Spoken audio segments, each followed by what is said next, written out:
আপনারা জানেন, পতিত স্বৈরাচারের নিপীড়নের বর্ণনা উঠে এসছে জাতিসংঘের মানবাধিকার বিষয়ক হাই কমিশনারের কার্যালয়ের রিপোর্টে। গত জুলাই আগস্ট মাসে বাংলাদেশের ছাত্র শ্রমিক জনতার উপর শেখ হাসিনা সরকার ও আওয়ামী লীগ যে দমন পীড়ন ও হত্যাকাণ্ড চালিয়েছে, এর পুঙ্খানুপুঙ্খ তদন্ত করে বিস্তারিত রিপোর্ট প্রকাশ করেছে তারা। এই রিপোর্টে স্পষ্টভাবে উঠে এসছে যে শেখ হাসিনা নিজেই নিরাপত্তা বাহিনীর কর্মকর্তাদের নির্দেশ দিয়েছিলেন বিক্ষোভকারীদের হত্যা করতে।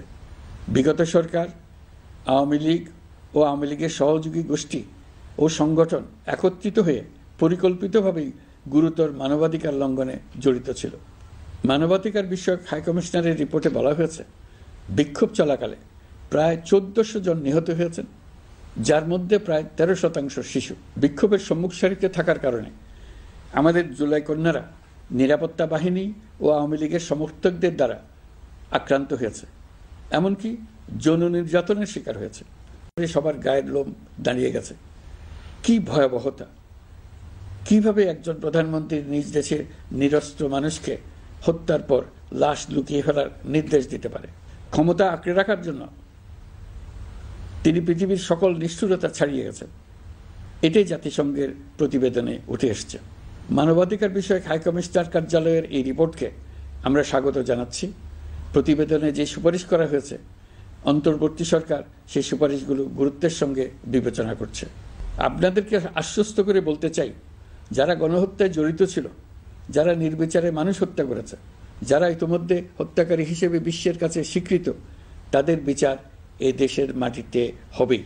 প্রিয় দেশবাসী, আপনারা জানেন, অন্তর্বর্তী সরকার দায়িত্ব নেবার পর থেকেই গণমাধ্যম ও সোশ্যাল মিডিয়ায় গুজবের যেন এক মহোৎসব চলছে। দেশকে অস্থিতিশীল করার জন্য একের পর এক মিথ্যা তথ্য ছড়িয়ে দিয়ে জনগণকে বিভ্রান্ত করার চেষ্টা চলছে। অভিনব সব প্রক্রিয়ায় গুজব ছড়ানো হচ্ছে। এক ছবির সঙ্গে অন্য ছবি জুড়ে দেওয়া হচ্ছে, ঘটনা একটা, ছবি আরেকটা। এরকম ফটোকার্ড বানিয়ে অন্য দেশের ঘটনাকে এ দেশের ঘটনা হিসেবে চালিয়ে দিয়ে সোশ্যাল মিডিয়ায় তোলপাড় করে ফেলছে। যতই নির্বাচন কাছে আসবে, এর রূপ আরও ভয়ঙ্কর হতে থাকবে। কারা এর পেছনে আছে, কেন আছে, তা আপনাদের সবারই জানা আছে। আমরা এই গুজব ও মিথ্যা তথ্যের প্রচারণা রোধ করতে জাতিসংঘের সহযোগিতা চেয়েছি। জাতিসংঘের মহাসচিব এর মোকাবেলায় আমাদের সহযোগিতা করবেন বলে আশ্বাস দিয়ে গেছেন।